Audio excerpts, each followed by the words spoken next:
So yesterday we heard some dialogue on the floor about Stephanie Minter, and I heard there was some other conversation about her over across the courthouse square earlier today.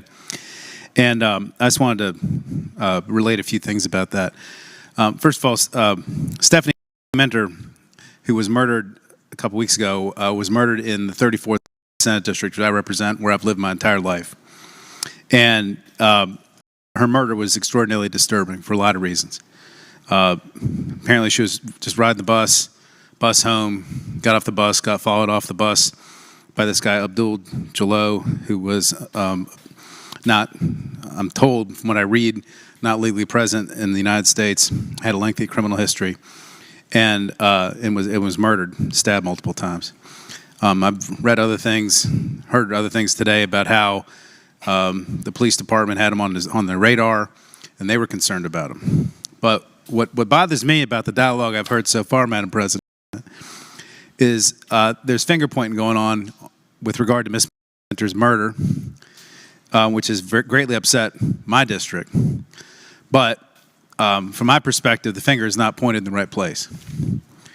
And I want to note that Mr. Jallo, I don't even want to call him Mr., he was arrested at one point in 2018 and incarcerated in the Fairfax County Adult Detention Center.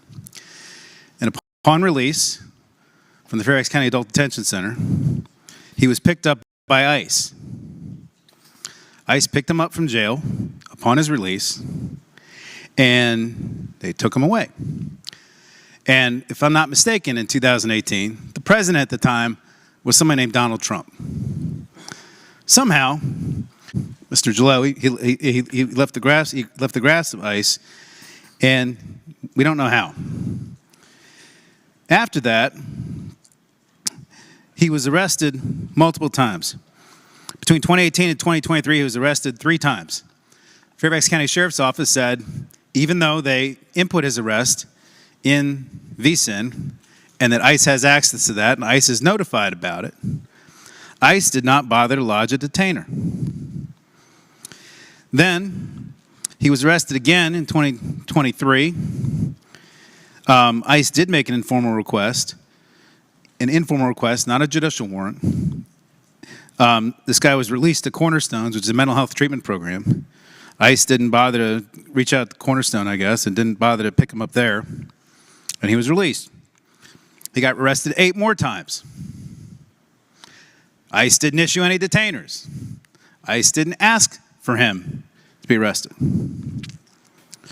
even though they were notified about his arrest. The president at the time for those arrests was Donald Trump. And so, Madam President, what I'm so disturbed about all the finger pointing I hear going on here is ICE had this guy in their grasp. They knew he was a violent criminal. They released him. They had the opportunity. They were notified electronically repeatedly that he was being arrested repeatedly. And they elected not to do anything about it. Why was that?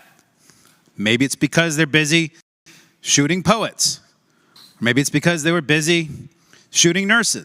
Maybe it's because they're busy with their surge in Minnesota or Memphis or all the other places, instead of doing what the president promised he was going to do when he ran for office, which was to capture and deport violent, undocumented immigrants, which apparently is not what they have any interest in doing, because 75% of the people who have been picked up don't have any criminal history.